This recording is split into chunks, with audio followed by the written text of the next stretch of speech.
อะระหะโตสัมมาสัมพุทธัสสะนะโมตัสสะภะคะวะโตอะระหะโตสัมมาสัมพุทธัสสะอัตตหิอัตโนนาโถโกหินาโถปโรสิยา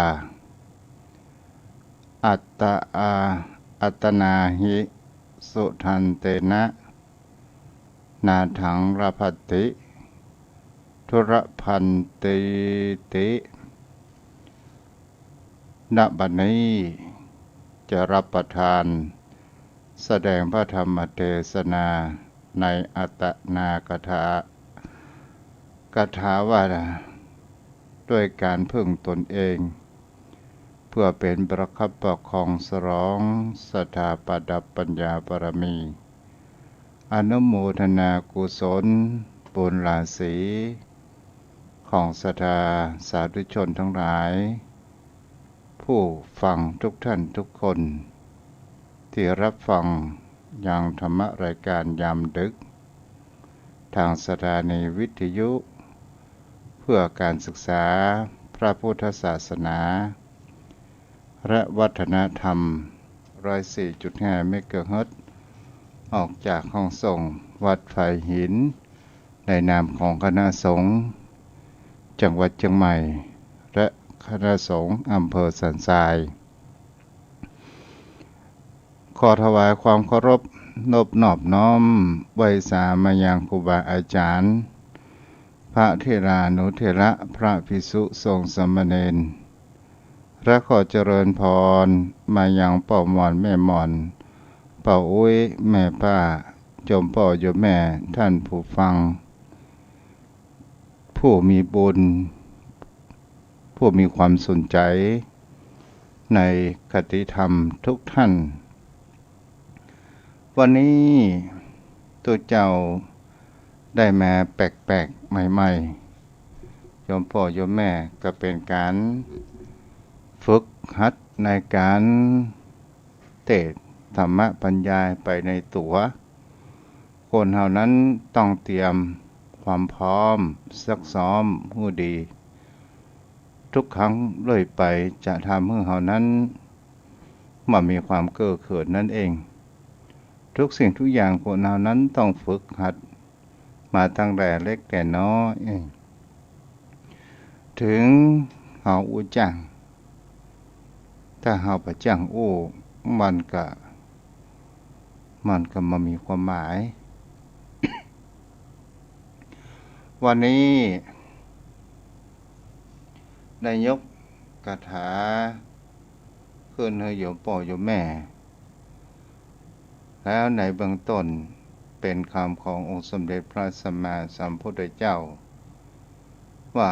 อัตตหิอัตโนนาโถโกหินาโถปโรสิยาอัตนาหิ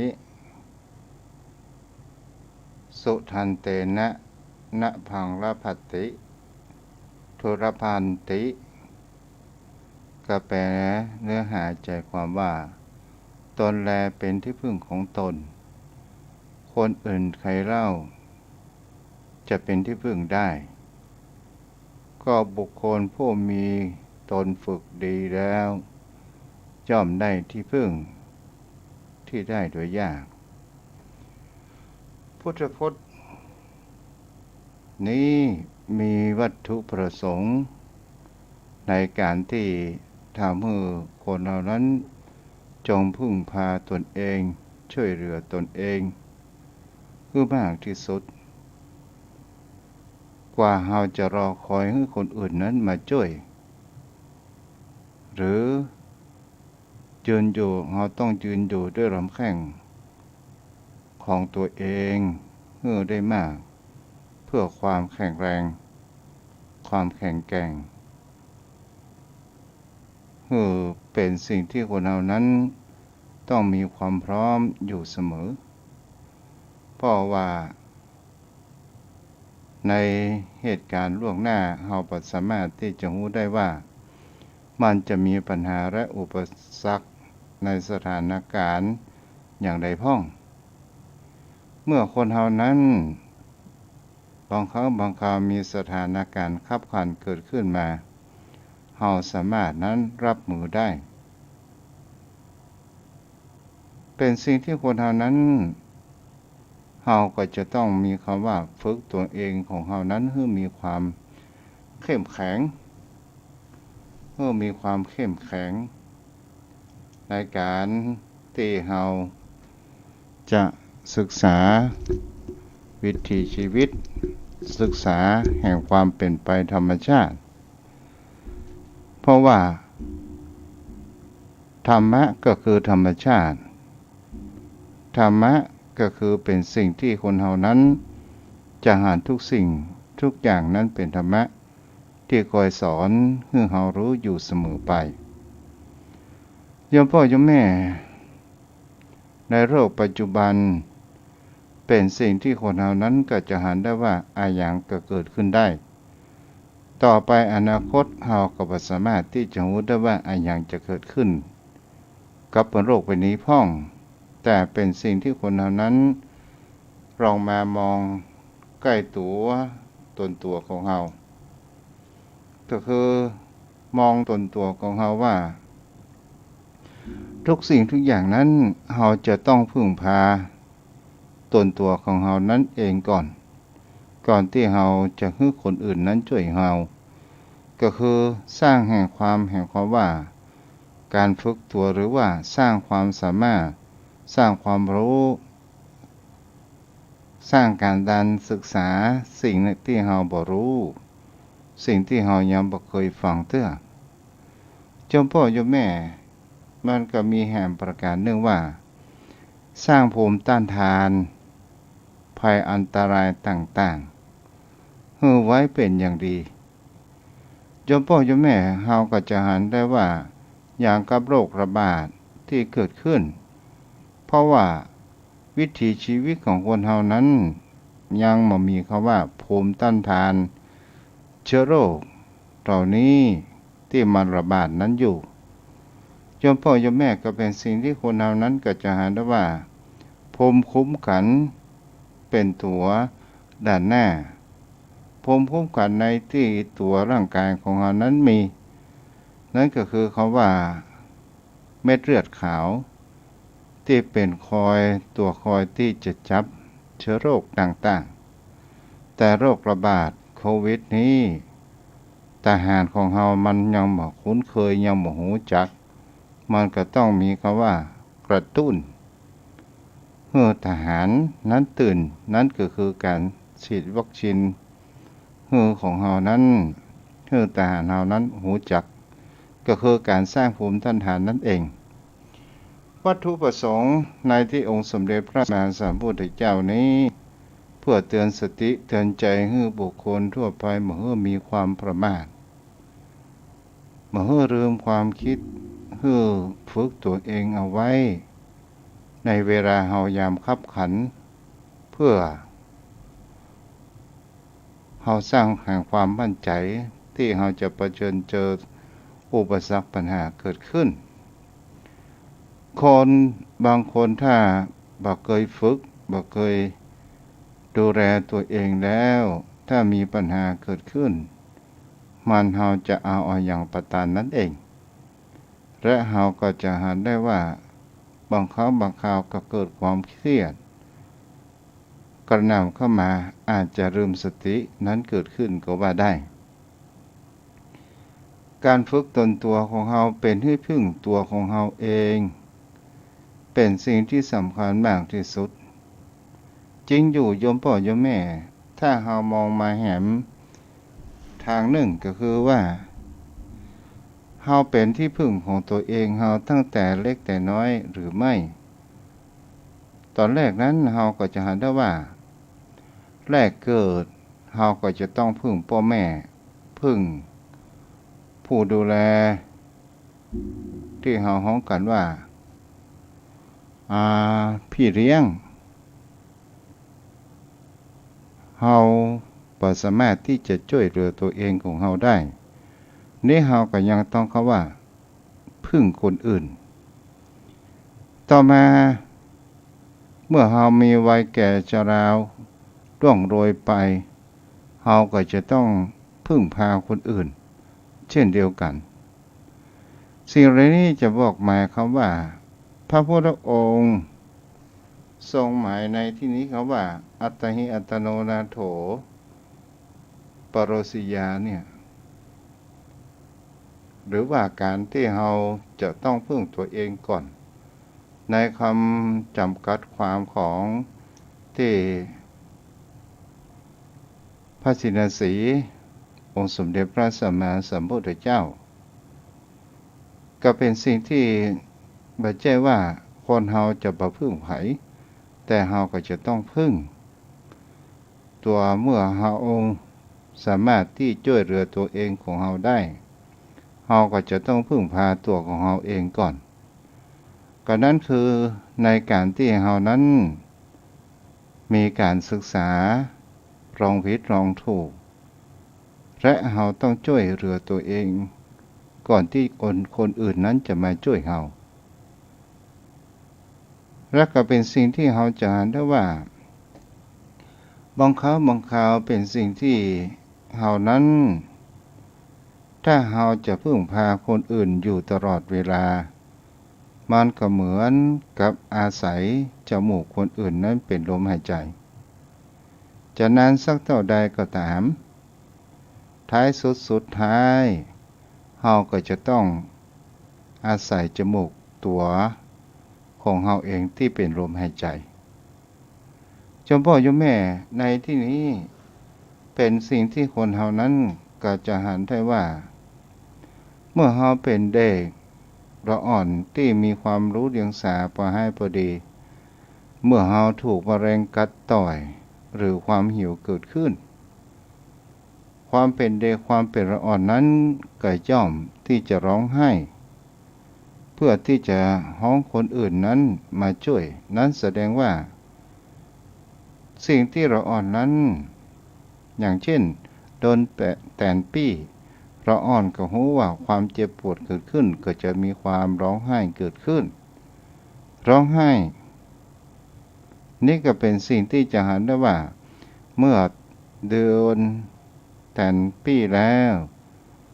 ก็ปัดแตนนั้นออกก็คือเป็นการช่วยเหลือตัวเองแล้วก็เรียกร้องไห้เรียกคนใหญ่นั้นมาช่วยและก็เป็นสิ่งที่เราจะเห็นได้ว่านี่ก็คือการช่วยเหลือตัวเองนั้นได้เกิดขึ้นแล้วก่อนที่คนอื่นนั้นจะมาช่วยเราจมพ่อโยมแม่ถ้าเราลองมาคิดพิจารณาดูลงไป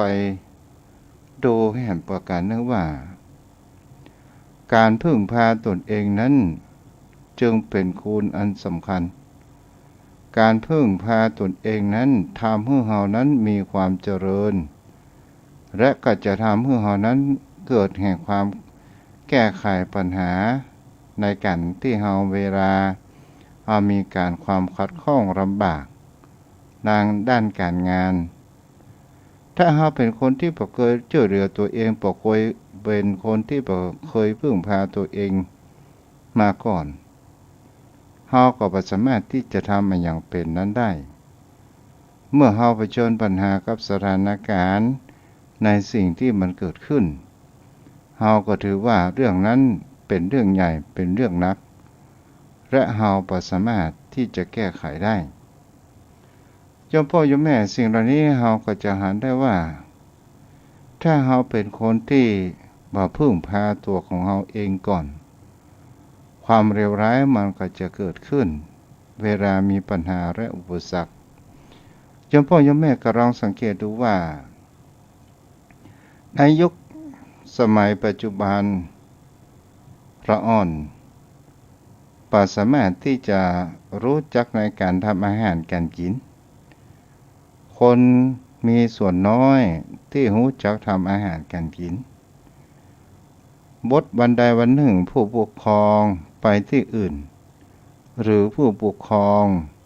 พ่อแม่นั้นเจ็บป่วยเข้าโรงพยาบาลถามว่าเราเอานั้นช่วยเหลือตัวเองนั้นได้หรือไม่มันก็บ่สามารถที่จะช่วยเหลือตัวเองอย่างได้นอกจากว่าช่วยเหลือตัวเอง มีมาม่าอยู่ในตู้กับข้าวและมีไข่ประทังชีวิตนี้ก็คือเป็นการพึ่งพาตัวเองในด่านแรก เพราะทำอาหารการกินบ่ค่อยเป็นแต่ถ้าว่าบุคคล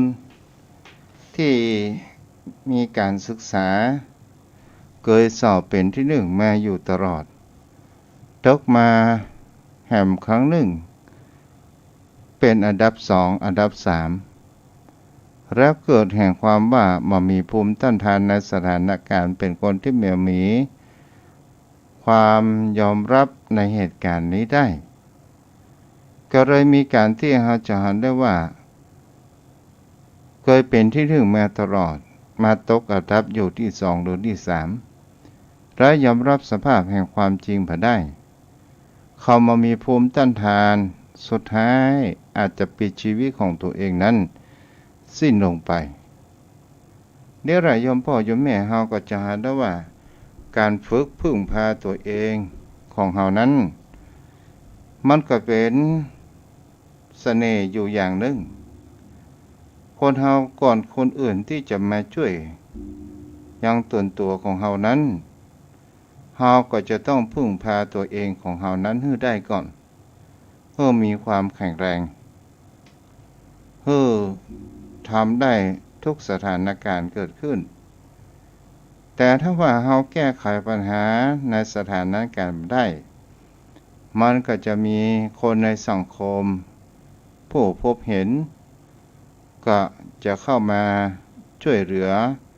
เฮานั้นสามารถให้เฮานั้นหลุดพ้นแห่งปัญหาต่างๆนานานั้นเกิดขึ้นได้โยมพ่อโยมแม่ก็เป็นสิ่งที่คนเฮานั้น ควรที่เฮาจะต้องศึกษาเพื่อเฮานั้นเป็นคนพึ่งพาตัวของเฮาเองให้ได้มากที่สุดนั่นก็คือเป็นการที่ทำให้เฮานั้นมีความหมายเกิดมาในชีวิตหนึ่งเหมือนดังเรื่องพระมหาชนกโพธิสัตว์เจ้าพบหนึ่งในขององค์สมเด็จพระสัมมาสัมพุทธเจ้าตอนที่เกิดเป็นพระมหาชนกโพธิสัตว์เจ้าเป็นผู้ยิ่งด้วยคำว่าวิริยะปรมีก็คือความภาคเพียรพระมหาชนกนั้นได้เดินทางไปค้าขายทางทะเลกับพรรคพวกเมื่อเรามีอยู่ครั้งหนึ่งเมื่อเรือสำเภานั้นแตกกลางทะเลเกิดขึ้นก่อนที่เรือนั้นจะจมพระมหาชนกนั้นได้ตั้งสติว่ามีความตกใจเกิดขึ้นเพราะคนเฮานั้นถ้าเฮามีสติเสียอย่างมันก็จะสามารถที่จะแก้ปัญหานั้นได้พระมหาชนกนั้นได้เตรียมใช้ผ้าจุบน้ำมันที่มันมีอยู่แล้วนำมาปั่นร่างกายของตัวเองนั้นให้มั่นเพื่อที่ตัวเองนั้นจะลอยได้ในน้ำลอยในน้ำได้แต่ก็ต้องทิ้งสัมภาระที่อันหนักหน่วงจะเป็นเครื่องประดับประดาเครื่องสัมภาระเพื่อมาให้มันมีความหนักเกิดขึ้นพระมหาชนกนั้นก็ได้โดดลงทะเลแล้วก็แหวกว่ายอยู่ท่ามกลางทะเลเกิดขึ้นโดยการบำเพ็ญวิริยะก็คือความภาคเพียรถือว่าเป็นบุรุษทำหน้าที่ของบุรุษอย่างเต็มที่ว่ายไปตายในกระต่ายเพื่อที่จะทำให้ถึงฝั่งดีกว่าจะให้คนนั้นถูกตำหนิว่าเป็นลูกโปรดใจก็ด้วยความภาคเพียรของพระมหาชนกศรัทธาญาติโยมทั้งหลายก็เกิดการช่วยเหลือท้ายที่สุดก็คือนางมณีเมฆขลาเทพธิดาประจำสมุทร ก็ได้หันพระมหาชนกนั้นแบกไหว้ด้วยความภาคเพียรเทพธิดาก็ได้อุ้มยางพระมหาชนกนั้นหื้อถึงถิ่นมนุษย์แล้วพระมหาชนกนั้นก็ได้อัญเชิญให้เป็นผู้ปกครองพระทวีมิรานครในที่สุดข้อนี้จะเห็นได้ว่าคนเฮานั้นก่อนที่เฮาจะทำให้คนอื่นมาช่วยเฮาก็จะต้องช่วยตัวเองให้เต็มที่ได้มากที่สุดเท่าที่เฮาจะทำได้แล้วคนในสังคมคนอื่นนั้นก็จะหันแล้วก็จะเกิดแห่งความช่วยเหลือนั่นเองนั่นก็คือสิ่งที่คนเฮานั้นควรจะมีก็คือการฝึกหัดในตัวเองให้มีความพร้อมไว้แต่เนิ่นๆเจ้าพ่อเจ้าแม่เฮาฝึกความพร้อมไว้แต่เนิ่นๆการเตรียมความพร้อมมันก็มีอยู่สองประการเตรียมเพื่ออยู่เตรียมเพื่อไปประการแรกคือเตรียมเพื่ออยู่เตรียมความพร้อมเพื่ออยู่เตรียมความพร้อมเพื่อไปประการที่สองเตรียมความพร้อมเพื่ออยู่นี่ก็หมายถึงคำว่าเตรียมมาอย่างพ่องโยมพ่อโยมแม่เตรียมตัวให้พร้อมที่จะดำเนินชีวิตอยู่อย่างราบรื่นและมีความปลอดภัยมีความสะดวกสบายตามสมควรแก่อัตภาพก็คือกล่าวก็คือเตรียมตัวด้วยการป้องกันปัญหาและอุปสรรคอาจจะเกิดขึ้นและที่มันจะมาบั่นทอนชีวิตกิจการของคนเฮานั่นเองเฮาเตรียมทางหนีที่ไร่เมื่อเฮามีความฝึกเฮามีความพร้อมซักซ้อมอยู่เสมอก็จะเห็นว่าเฮาหาวิธีแห่งคำว่ากระจัดปัดเป่าเพื่อมันบรรเทาปัญหาและอุปสรรคนั้นให้มันเบาลงเกิดขึ้นได้โยมพ่อโยมแม่เฮาก็เรามาคิดดูว่าเฮาเตรียมความพร้อมอย่างไว้พ่องเตรียมความพร้อมอย่างเช่นเพิ่มพูนความรู้ของตัวของเฮาเองตลอดจนถึงสร้างความสามารถสร้างรายได้หาปัจจัยที่จำเป็นมาดำรงชีวิตของเฮาตามสิ่งที่จะทำให้ชีวิตของเฮานั้นจะมีความเจริญรุ่งเรืองแก่ตนตัวของเฮาบอกว่าจะเป็นทรัพย์สินเงินทองที่อยู่อาศัยเครื่องอุปโภคบริโภคหรือแต่ตำแหน่งหน้าที่การงานอันนี้เตรียมเพื่ออยู่นี้โยมพ่อโยมแม่เฮาจะหาเป็นสิ่งที่ว่าเป็นสิ่งที่คนเฮานั้นเมื่อเฮามีวิชาและความรู้มีความสามารถเฮาก็สามารถที่จะทำให้ชีวิตของเฮานั้นเกิดมีความราบรื่นเกิดมีแห่งคำว่าโภคทรัพย์บริวารทรัพย์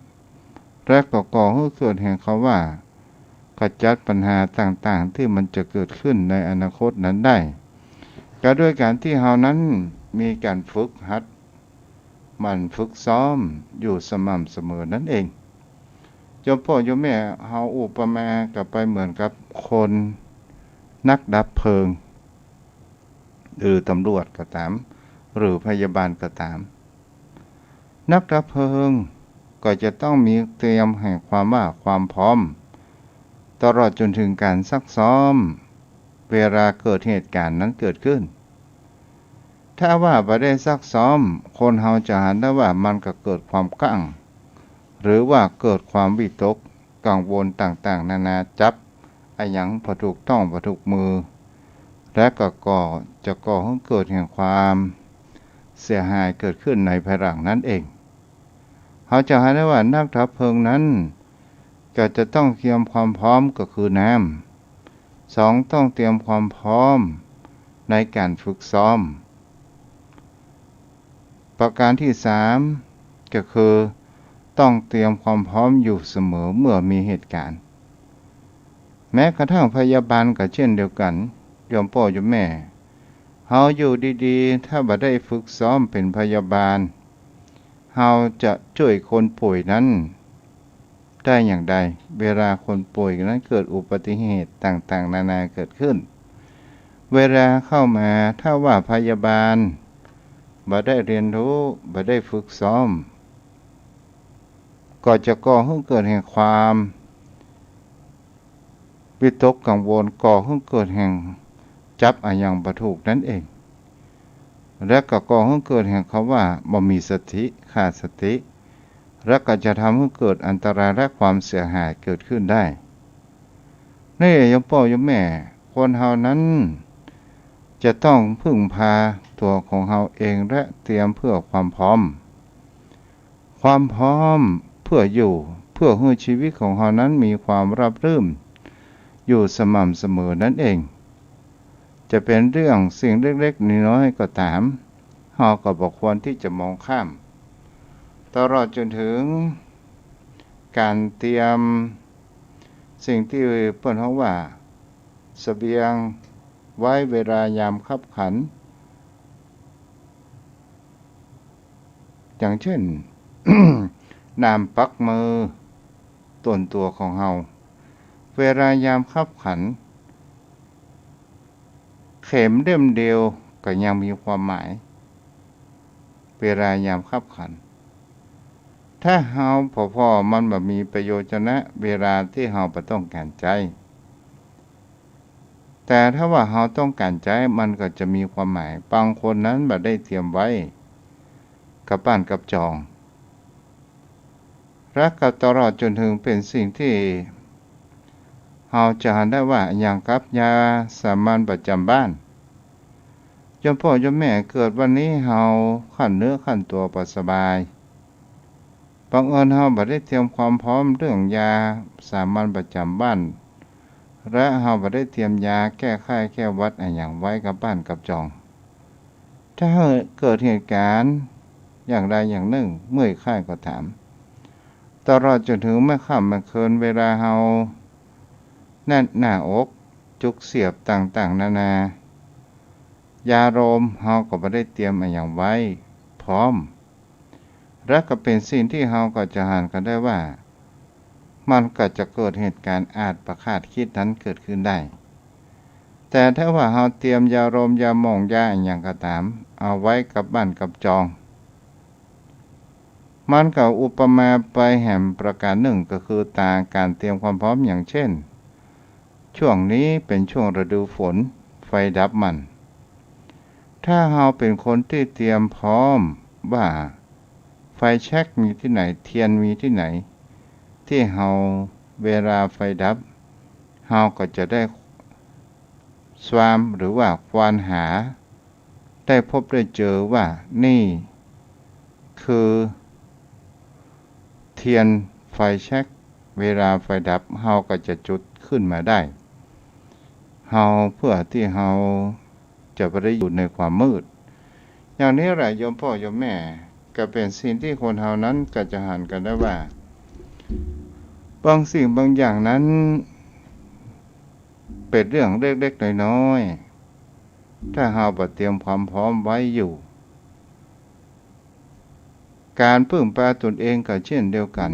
ก็คือการที่เฮาฝึกหัดเพื่อตนตัวของเฮานั้นได้เตรียมความพร้อมเพื่อมีชีวิตอยู่แบบอย่างราบรื่นในบนโลกใบนี้ถ้าคนเฮานั้นบ่เตรียมความพร้อมบ่ได้ฝึกหัดตนตัวของเฮาให้มีความพร้อมตลอดจนถึงโยมพ่อโยมแม่เวลาในชุมชนในหมู่บ้านก็ตามเฮาจะหันได้ว่าในหมู่บ้านแต่ละหมู่บ้านที่เพิ่นมีงบประมาณเข้าลงไปเฮาก็จะหันได้ว่าแต่ละหมู่บ้านนั้นก็จะต้องสร้างแห่งความเสน่ห์ให้กับตัวเองก่อนก็หมายถึงว่าเตรียมความพร้อมอย่างเช่นกลุ่มจักสานกลุ่ม รายกลุ่มในการเกษตรอินทรีย์ต่างๆเมื่อเรามีความพร้อมในทางด้านสิ่งเหล่านี้เกิดขึ้นมันก็จะสามารถที่จะมีหน่วยองค์กรเข้ายื่นมือเข้ามาช่วยว่ามันมีค่ามันมีความหมายในการช่วยเหลือนั้นเกิดขึ้นวิถีชีวิตของคนเราก็จะต้องช่วยเหลือตัวเองนั้นก่อนอยู่เสมอโยมพ่อโยมแม่นี่ก็คือการพึ่งพาตัวเองให้เราได้มากๆเตรียมการความพร้อมเพื่อเราอยู่เสมอเพื่อที่จะสร้างให้ความเข้มแข็งและความปลอดภัยของตนตัวของเราไปส่วนเตรียมเพื่อไปเตรียมความพร้อมเพื่อไปนั้นก็หมายถึงว่าเตรียมตัวก่อนที่จะลาโลกนี้ไปเอาง่ายๆก็คือเตรียมตัวก่อนตายเตรียมกายก่อนแต่งโยมพ่อโยมแม่เราก็จะเห็นได้ว่าเพราะว่าการที่คนเราเตรียมตัวก่อนตายเป็นสิ่งที่คนเรานั้นจะเห็นได้ว่าเราจะต้องเตรียมอะไรอย่างก่อนที่เราจะต้องรับโลกสิ่งเหล่านี้เกิดขึ้นรู้ทั้งรู้เราก็รู้ทั้งรู้เหมือนกันทุกสิ่งทุกอย่างเราบ่ได้เอาติดตามไปในภพภูมิภาคหน้านอกจากว่าบุญและบาปเท่าอันหรือว่ากรรมดีและกรรมบดีเท่าอันที่จะติดตามตัวของเราไปโยมพ่อโยมแม่เราก็จะเห็นได้ว่าแม้เราจะรักทรัพย์สินสมบัติมากสักเพียงใดเราจะรักบุคคลสักมากสักเพียงใดสุดท้ายเราก็ไม่ได้เอาไปตัวแม้แต่ร่างกายตนตัวของเราก็ยังเอาคืนให้กับธรรมชาติบนโลกใบนี้บ่สามารถที่จะติดตามตนตัวของเรานั้นไปได้สิ่งที่มันเป็นอมตะที่สุดนั้นก็คือคำว่าจิตในที่นี้ก็คือเป็นสิ่งที่เป็นอมตะที่ว่ามันจะเป็นตัวบันทึกกรรมดีและกรรมบดีที่มันจะพาไปนั่นเองนี่แหละศรัทธาญาติโยมทั้งหลายเป็นสิ่งที่ควรเรานั้นจะหาได้ว่าสุดท้ายสมบัติที่ควรเรานั้นจะมีก็คือบุญกุศลบุญกุศลสร้างถามว่ายากก็ไม่ยากถามว่าง่ายก็ง่ายแต่มันก็จะต้องธรรมะของพระพุทธองค์นั้นเป็นธรรมะส่วนกระแสของกิเลสนั่นเองนั่นก็คือคำว่าทานรักษาศีลภาวนานั่นเองสามสิ่งนี้ศรัทธาญาติโยมทั้งหลายเราทำสิ่งใดสิ่งหนึ่งก็ถือว่าเรานั้นก็มีบุญกุศลที่จะติดตัวของเราไปนั่นเองดังนี้เป็นสิ่งที่คนเรานั้นจะไปที่ไหนจะไปพบภูมิไหนเราเป็นผู้เลือกเองนั่นเองก็คือผู้เลือกในที่นี้ก็คือการที่เรานั้นมีคำว่าพึ่งพาตัวเราเองมามีภัยจะทำให้เราวันองค์สมเด็จพระสัมมาสัมพุทธเจ้าได้ตรัสเฉลยไว้ในตามบาลีบททุกขนิกายว่าคัพพะเมเกอุปัชชันตินิระยัง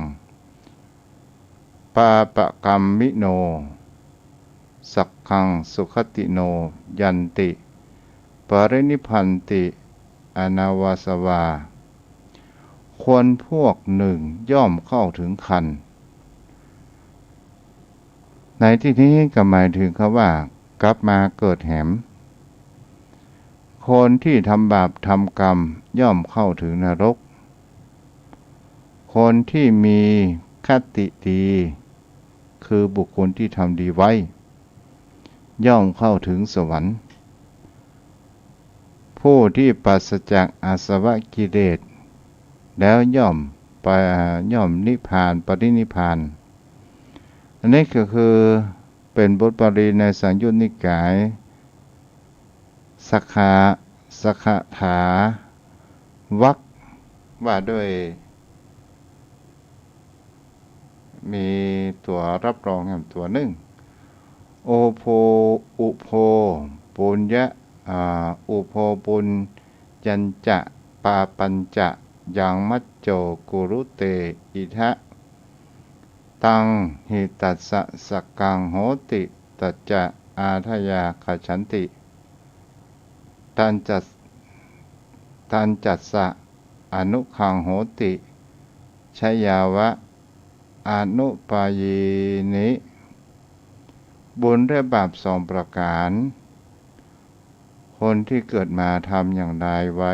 ในโลกบุญและบาปนั้นแลย่อมเป็นสมบัติของผู้นั้นจะนำพาไปยังปรโลกอันหนึ่งบุญและบาปนั้นย่อมเป็นสิ่งที่ติดตามเข้าไปเหมือนกับเงาติดตามตัวฉะนั้นนิรัสทายาติโยมทั้งหลายคนเหล่านั้นเป็นสิ่งที่คนเหล่านั้นจะหันได้ว่าถ้าทุกสิ่งทุกอย่างใช่ตอนแรกๆเราก็จะต้องพึ่งพาคนอื่นก่อนและตอนสุดท้ายเราก็จะต้องพึ่งพาคนที่มาปฏิบัติ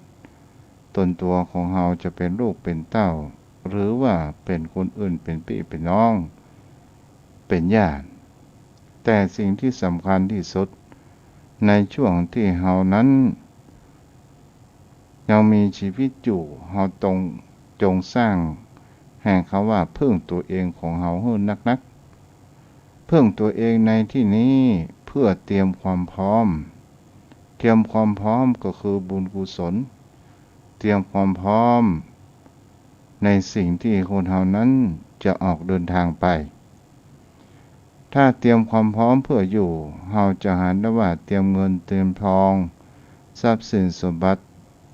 ที่ดินพัสถานบ้านจองหอเรือนต่างๆเพื่อให้ชีวิตของเรานั้นราบรื่น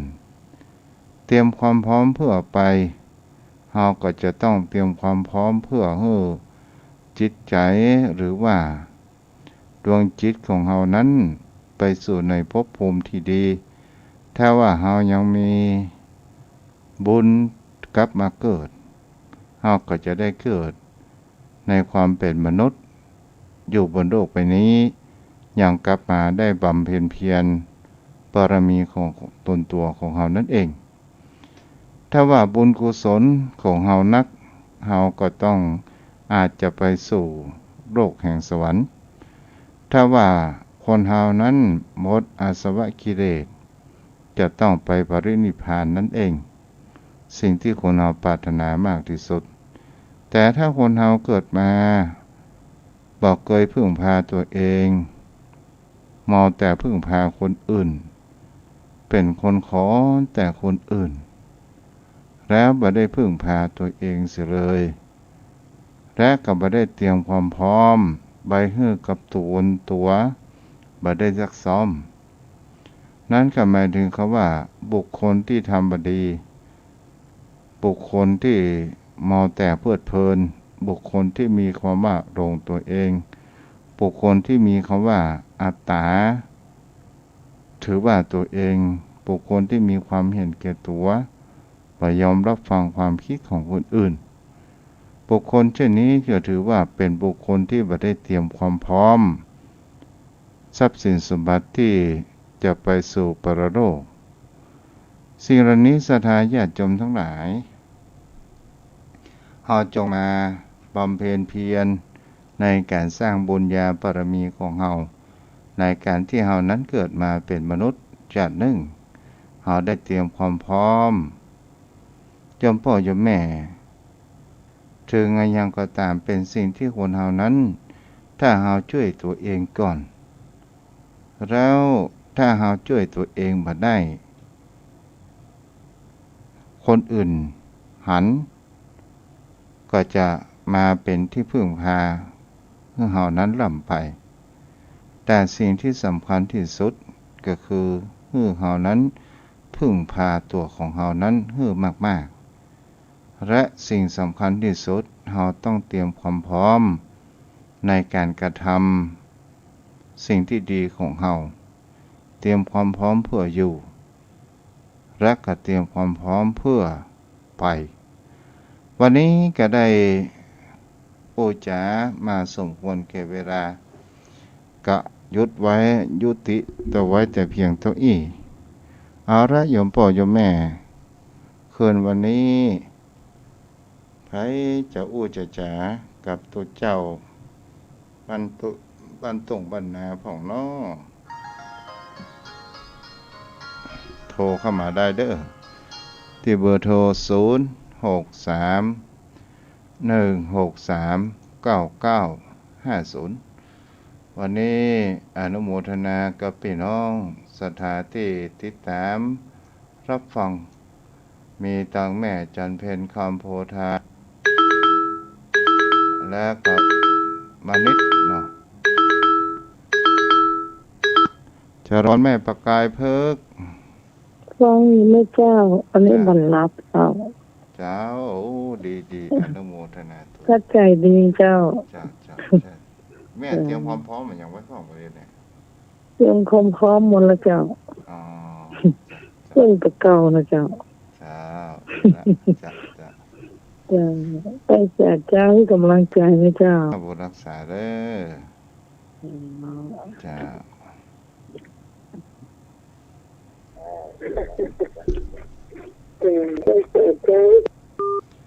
โทรเข้ามาได้0631639950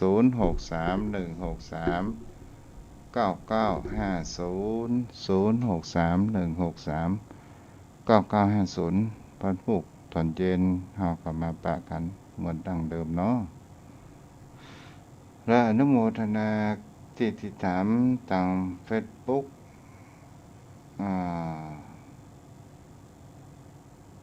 ใจดีเนาะ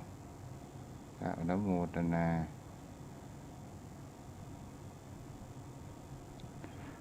อนุโมทนาบุญกับโยมพ่อโยมแม่ที่รับฟังทางบ้านทางจองตัวเนาะ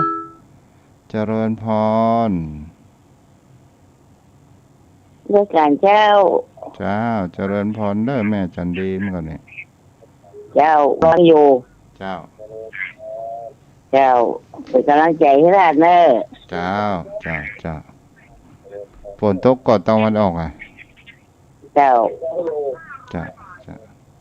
โปรดรักษาเด้อแม่จันดีเจ้าโทรเข้ามาได้เนาะ0631639950ใครจะโทรมาอู้จ๋าหรือถามเรื่องราวอะไรอย่างก็ได้เนาะถ้าทุกเจ้าตอบได้ก็จะตอบไป0631639950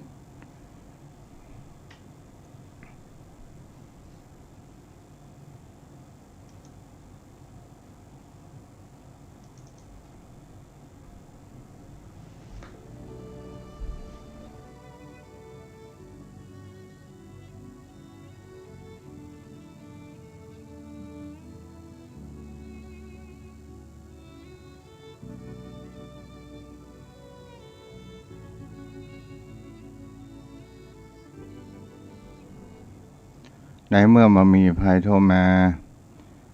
ขอเจริญพรเรียนเชิญผู้หนานโทรเข้ามาได้เนาะโอ้แม่แดงเดี๋ยวว่าปโทรมาอีนะโทรเจ้ามันเกิดบัดทันเจ้าไพศาลเจ้าฟังอยู่เน้อสุขสบายดีเนาะก็แย่เนาะคนเฒ่าบ่สุขแบบคนเฒ่าแหละเนาะเจ้ามาเฒ่าก็อายุเหลือน้อยเจ้าแม่ละเจ้าไพศาลเจ้าบุญรักษาได้บ่ค่อยสบายเท่าใดช่วงเนี้ยธรรมดาแม่เอ้ยเนาะอยู่ไปตามวัยเฮาเนาะเจ้ารักษาสุขภาพได้เน้อเจ้าเช่นเดียวกันเจ้าไว้เจ้า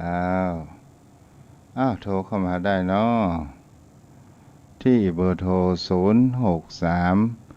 0631639950 อนุโมทนากับสถาญาติโยมที่ส่องทาง Facebook ตัวเนาะมีอยู่3ท่าน3ราย ก็สามารถที่จะพิมพ์มาได้เนาะอนุโมทนากับอามานิตตัวเด้อเนาะติดตามรับฟังทาง Facebook เฟซไลน์เอาป้อนั้นถ้าอยู่ในสายก็โทรเข้ามาได้เด้อ0631639950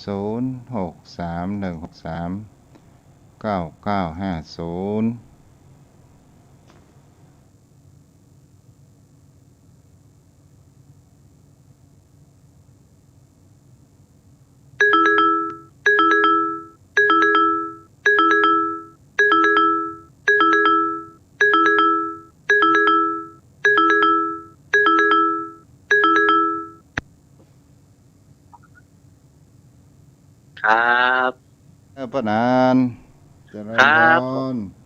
ครับกับแต่ไตรไวสาในบารมีธรรมของท่านเจ้าด้วยความเคารพอย่างสูงครับท่านพระคุณเจ้า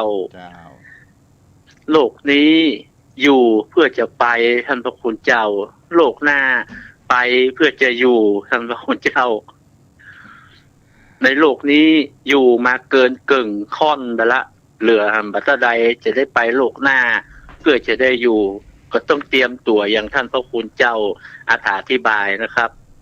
ป้านานครับทำไมธรรมชาติกำหนดกฎเกณฑ์ชีวิตของคนเรานั้นมีคำว่าเกิดกับตายถ้าว่าธรรมชาติก็มีกำหนดกฎเกณฑ์บอกว่าเมื่อมนุษย์คนเรานั้นมีอายุยืนบ่มีวันตายเนี่ยก็นั้นว่าเหตุอะไรอย่างเพิ่นกำหนดกฎเกณฑ์คือคนเราอยู่ถึงต่ออันตะเอียดตามอายุขัยยังมาอยู่อายุยืนแนวเป็นอมตะเพราะมันตกอยู่ในอำนาจของไตรลักษณ์อย่างหนึ่งอันนี้ในธรรมะท่านพระคุณเจ้าถ้ามองในมุมกลับถ้ามันอยู่ยาวเกินไปท่านพระคุณเจ้ามันจะลืมอันนี้จังทุกขังอนัตตาเหมือนอายุของเทวดา10,000 ปีพันปี10เป็นขนาดเนี่ยครับแล้วคนมันก็จะโลนโลกท่านพระคุณเจ้าในเมื่อมันอยู่เมินมันก็จะหลงละเริงประกอบด้วยคุณงามความดีอย่างเพราะว่ามันถือว่าในก็จึงจะยืนยาวนานไปท่านพระคุณเจ้าอันนี้ในทัศนะมุมมองของก้าวกับผมนะท่านเจ้าถูกต้องเนาะเพราะนั้นพูดถึงว่าในที่นี้ก็หมายถึงว่าที่ธรรมชาติกำหนดกฎเกณฑ์ชีวิตมนุษย์ของคนเฮาอย่างน้อยก็คือ100 ปีและก็ถ้าว่าเป็นอมตะก็คือผู้คนนั้นมันจะมีคำว่าหลงระเริงในการหากิเลสและก็จะมามีคำว่าจะมีคำว่าหลงในอำนาจสิ่งต่างๆเหล่านี้เนาะธรรมชาติก็เลยสร้างแห่งคำว่ากฎของพระไตรลักษณ์ซึ่งกฎของพระไตรลักษณ์นี้องค์สมเด็จพระสัมมาสัมพุทธเจ้าเป็นผู้ค้นพบมา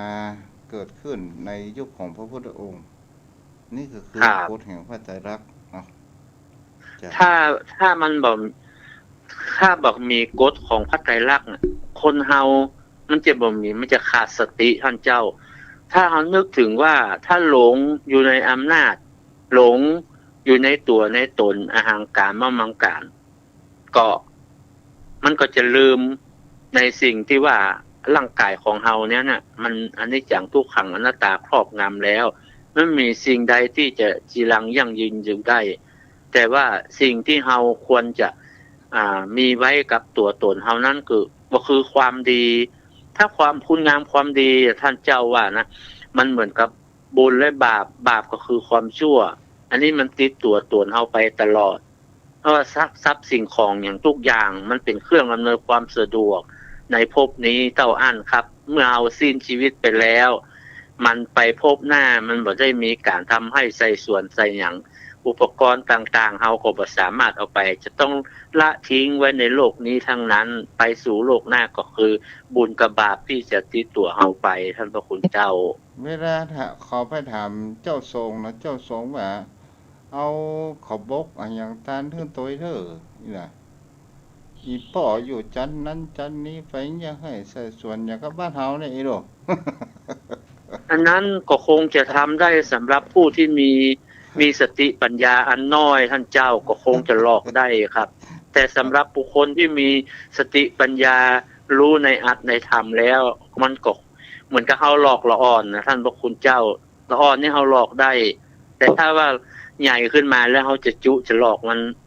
มาได้มันต้องถามถึงเหตุถึงผลท่านพระคุณเจ้าแต่คนที่มีผมบ่ได้ประมาทว่าบ่มีความรู้หรือมีอวิชชาครอบงำแต่ผมว่าเพิ่นอาจจะรู้น้อยไปครับเพิ่นก็เลยตกอยู่ในอำนาจของสิ่งที่เพิ่นจุหรือว่าหลอกหรือว่าย้อมจิตย้อมใจดีครับว่าโอ้บ่เป็นอย่างไรทำอย่างอีตามนั้นนี่ไปเพิ่นได้ไปสู่สวรรค์สู่อย่างเพิ่นแล้วอันที่จริงการก็ดีท่านเจ้าแต่มันเป็นการสมทบทุนเล็กๆน้อยๆแต่เฮาก็ยังบ่ฮู้ว่าเพิ่นจะไปเกิดเป็นอีหยังสมมุติว่าเอาตาลคือเพิ่นเนี่ยเกิดเพื่อไปเป็นสัตว์เดรัจฉานเนี่ย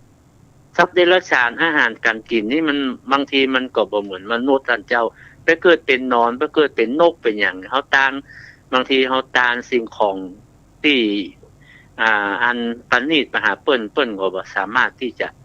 กินจะบริโภคอย่างได้ท่านบอกคุณเจ้าในข้อนี้ก็คือเป็นการที่ว่าบางครั้งบางคราวคนเฮาก็ย้อมจิตย้อมใจแต่จุดมุ่งหมายแห่งความประสงค์ในการฮื้อตานก็คือทำให้ประการหนึ่งทำให้เฮานั้นมีความสบายใจครับมีสบายใจในเบื้องต้นครับการฮื้อตานประการที่2ก็ฝึกในการกำจัดเสียซึ่งความตนีออกจากจิตจากใจครับอันนี้เห็นได้ชัดครับท่านพระคุณเจ้าครับจ้ะคือว่าถ้าเฮาทำความคุณงามความดีเป็นต้นทุนของเฮาก่อนเฮาจะได้รับเต็มๆครับอันที่เพิ่นทำบุญไปฮื้อนั้นเป็นการสมทบทุนให้เฮาคือบุญเดิมเฮามีอยู่แล้วครับเฮามีตบะเดชะมีเป็นพระวะปัจจัยมันสู่ภพภูมิที่ดีขึ้นที่เพิ่นทำให้เฮาทำเป็นการสมทบทุนผู้มีเฮามีอุปการะคุณต่อเพิ่นนึกถึงคุณเฮาเพิ่นก็ทำบุญให้เฮาครับแต่สิ่งที่เฮาได้นะคือสิ่งที่เฮาทำเองท่านพระคุณเจ้าก็ผมคิดอย่างนั้นนะท่านพระคุณเจ้าเพราะนั้นเฮามาอู้หำตุตัวที่จะทำให้คนเฮานั้นเกิดความหลงที่จะทำให้เฮานั้นมาหาเรื่องคุณงามความดีมาหาบุญกุศลเพราะนั้นว่าในประเภทนี้คือคนประเภทใด1คนที่มีปัญญาน้อยครับอันนี้เป็นต้นเหตุ1บ่ฮู้ในธรรม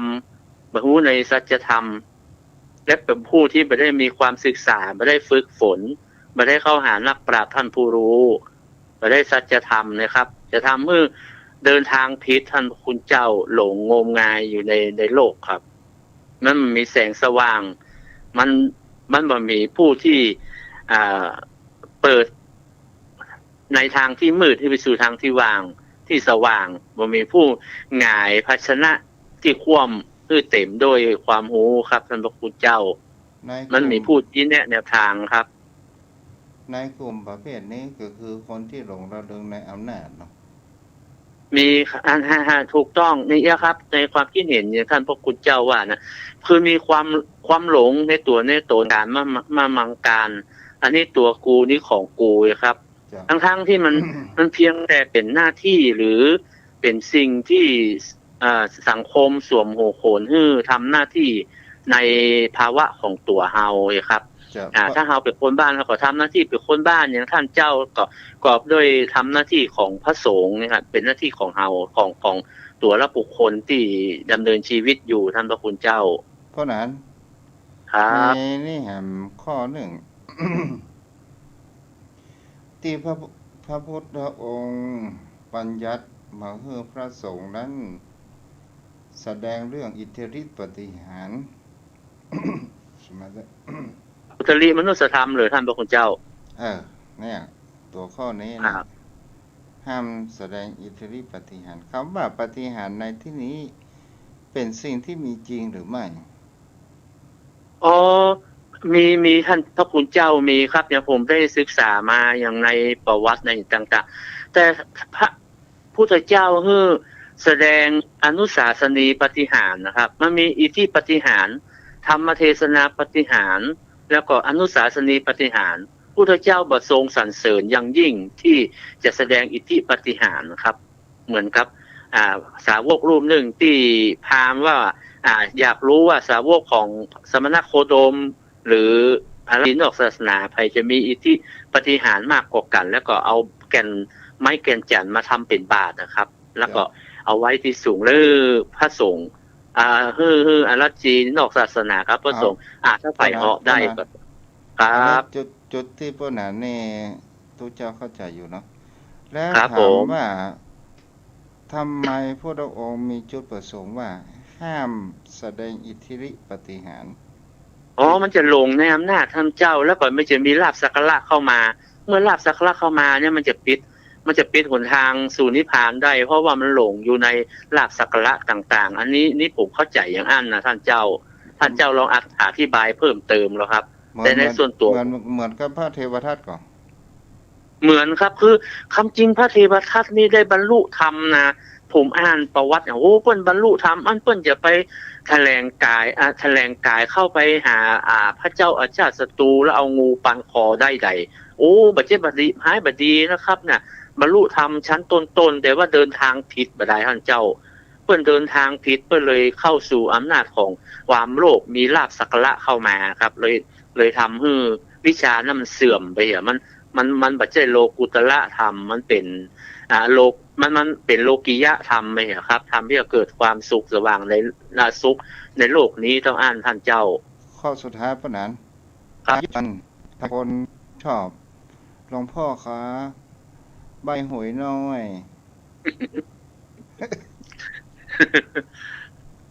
ท่านพระคุณเจ้า ความจริงนะครับมันมีใครรู้ได้สักคนครับ นอกจากอายะบุคคลชั้นสกิทาคาถึงอรหันตาถึงจะรู้อนาคตได้ครับต่ำกว่านั้นบอกรู้ได้ครับว่าหวยมันจะออกอย่างรู้ไปได้เลยครับ ผมอันนี้ท่านเจ้าผมเคยหันในทีวีนะผมจะบังเอิญพระเถระรูปนั้นนะคือมีคนถามอย่างท่านเจ้านะหลวงพ่อท่านคะงวดนี้หวยออกอะไรกูไม่รู้ได้ไงหวยมันยังไม่ออกเลยหรอ ผมก็ว่าอ๋อแสดงว่าเพื่อนบอกแต่ก็เป็นเกจิอาจารย์ แต่ว่าเพื่อนจะบอกค่ะท่านเจ้าเพื่อนมาใช่เป็นความมานะพยายามครับยังได้มันก็ถึงบอกท่านเจ้าถูกต้องเอาวันพุธเอาไว้ต่อกันเนาะวันไหนเนาะหมดเวลาแล้วครับขอกราบไหว้สาบารมีท่านเจ้าครับกราบไหว้สาอนุโมทนายมพ่อยมแม่ทุกท่านทุกคนวันนี้ก็คงจะไว้เพียงเท่าอี้เนาะวันพุธเขาอยู่กันใหม่ขอพุทธานุภาพธรรมานุภาพสังฆานุภาพปกปักรักษาสถานญาติโยมท่านผู้ฟังทุกท่านทุกคนจงมีแต่ความสุขต้อนรับฝันดีเหมือนกันทุกท่านทุกคนเถิด